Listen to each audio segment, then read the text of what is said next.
¿Qué tal amigos? Les habla el Padre Rafael Chávez y aquí estamos de nuevo en su pequeño espacio de meditaciones. Estamos al lunes 27 de octubre, semana 30 del tiempo ordinario. En el nombre del Padre y del Hijo y del Espíritu Santo. Amén. Dios Todopoderoso y Eterno, aumenta en nosotros la fe, la esperanza y la caridad, y para que merezcamos alcanzar lo que nos prometes, concédenos amar lo que nos mandas. Por nuestro Señor Jesucristo, tu Hijo, que vive y reina contigo en la unidad del Espíritu Santo y es Dios por los siglos de los siglos. Amén. Comenzamos. La primera lectura está tomada de la carta a los Romanos, capítulo 8, versículos del 12 al 17. Hermanos, nosotros no estamos sujetos al desorden egoísta del hombre, para hacer de ese desorden nuestra regla de conducta. Pues si ustedes viven de ese modo, ciertamente serán destruidos. Por el contrario, si con la ayuda del Espíritu destruyen sus malas acciones, entonces vivirán. Los que se dejan guiar por el Espíritu de Dios, esos son hijos de Dios. No han recibido ustedes un espíritu de esclavos que los haga temer de nuevo, sino un espíritu de hijos, en virtud del cual podemos llamar Padre a Dios. El mismo Espíritu Santo, aúna con nuestro propio espíritu, da testimonio de que somos hijos de Dios. Y si somos hijos, somos también herederos de Dios y coherederos con Cristo, puesto que sufrimos con Él para ser glorificados junto con Él. Palabra de Dios, te alabamos, Señor. Salmo 67. Nuestro Dios es un Dios que salva. Se levanta Dios y se dispersan sus enemigos. Huyen de su presencia los que lo odian. En cambio, los justos se alegran, gozan en la presencia de Dios, rebosando de alegría. Nuestro Dios es un Dios que salva. Padre de huérfanos, protector de viudas, Dios vive en su santa morada. Dios prepara casa a los desvalidos, libera a los cautivos y los enriquece. Nuestro Dios es un Dios que salva. Dios lleva nuestras cargas, es nuestra salvación. Nuestro Dios es un Dios que salva. El Señor Dios nos hace escapar de la muerte. Nuestro Dios es un Dios que salva. Y el Evangelio de hoy está tomado de Lucas, capítulo 13, versículos del 10 al 17. Un sábado estaba Jesús enseñando en una sinagoga. Había ahí una mujer que llevaba 18 años enferma por causa de un espíritu malo. Estaba encorvada y no podía enderezarse. Al verla, Jesús la llamó y le dijo: «Mujer, quedas libre de tu enfermedad». Le impuso las manos y al instante la mujer se enderezó y empezó a alabar a Dios.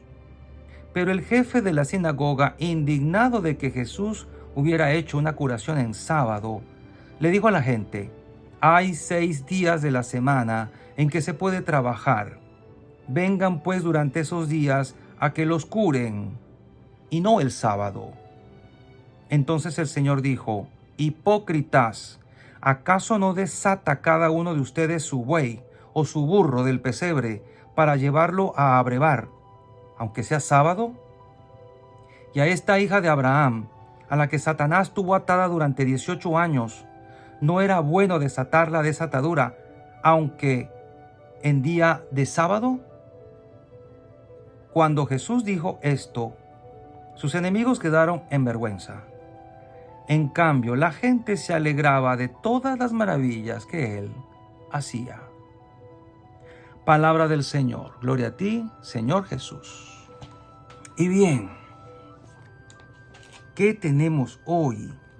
Esta gente, a veces con las reacciones que tenían, le dejan a uno un sabor amargo. ¿Por qué este hombre, este líder de la sinagoga, se va a indignar porque Jesús curó a una mujer en sábado? Llevaba 18 años padeciendo aquella penosa enfermedad. Estaba lisiada, encorvada. pero ella se mantenía allí, estaba en la sinagoga. Suponemos que no había huido de ninguno de sus compromisos, aún lisiada, pero estaba muy limitada, muy limitada. Ya habría visto sufrir bastante a su familia viéndola a ella estar como estaba. Imagínense ustedes si cada uno de los familiares de esta pobre mujer hubiera estado presente en la sinagoga cuando Jesús la curó.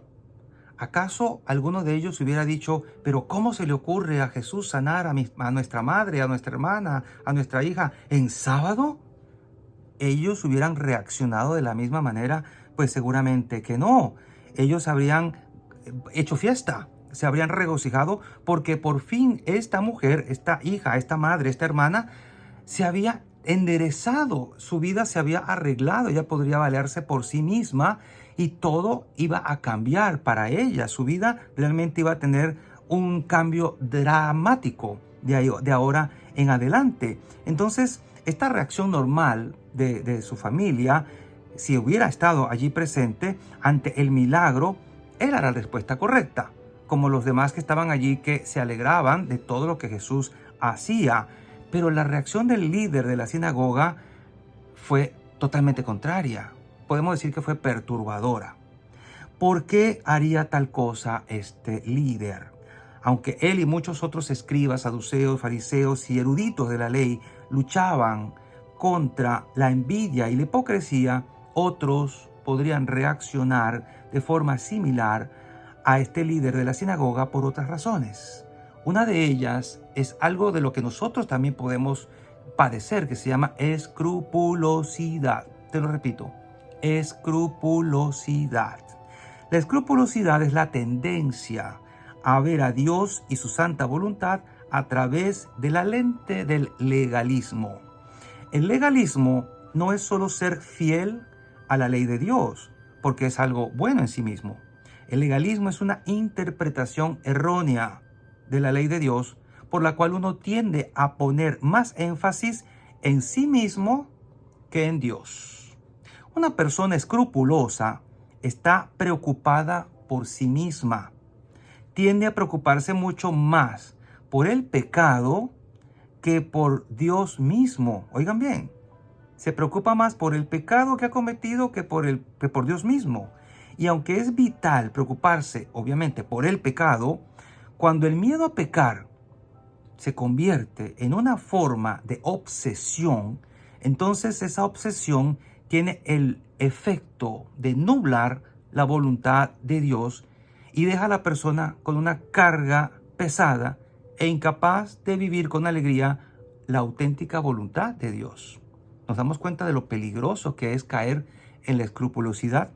Santa Teresa de Lisieux fue una santa que compartió abiertamente sus luchas contra la escrupulosidad.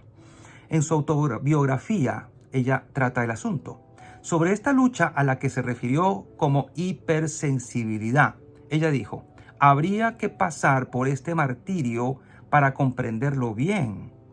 Para mí sería imposible expresar lo que experimenté durante 1 año y medio. Sin embargo, finalmente experimentó lo que ella llamó una conversión completa, mediante la cual se liberó del pesado peso de lo que ella llamaba la hipersensibilidad. Aunque esta hipersensibilidad la oprimía de diversas maneras, una de las que la afectaba era el temor de que incluso algunos de sus pensamientos aleatorios fueran pecados mortales y que sería condenada por ellos. ¿Te ha pasado alguna vez que tienes algún sueño extraño y te levantas pensando que cometiste un gran pecado horrible en el sueño y que tienes que ir corriendo a confesarte porque en el sueño pecaste? Eso es parte de lo que es ser hipersensible o escrupuloso. Aunque el líder de la sinagoga de esta narración probablemente no luchaba contra esa hipersensibilidad como la de Santa Teresita, actuaba con una escrupulosidad extrema que lo llevó a juzgar y condenar severamente al mismísimo Jesucristo por la buena acción que estaba realizando hacia esta mujer lisiada, solo porque lo había hecho en el día de reposo. No estaba viendo el bien que Jesús estaba haciendo, sino que se estaba violando ese día. Y por eso Jesús les sacó a colación lo que ellos sí hacían convenientemente, porque era su burro o su buey, que necesitaban ser alimentados en día sábado. En fin, a veces vemos las cosas solo mal cuando nos conviene o bien cuando nos conviene. Pensemos sobre cualquier tendencia que podamos tener hacia esta pesada carga, a ser así, escrupulosos. ¿Te preocupas irracionalmente por el pecado? ¿Te obsesionas con decisiones temiendo tomar la decisión incorrecta? ¿Piensas en ti mismo mucho más de lo que en Dios y en los demás? Si es así, puede que tú también estés llevando una carga similar que nuestro Señor quiere aliviarte. Servir a Dios y a su santa voluntad debe convertirse en una alegría más profunda en nuestras vidas y no en una carga pesada. Para muchos católicos, servir al Señor es una carga, ser católico es una carga, estar en servicio es una carga, porque no han entendido bien lo que significa la misericordia.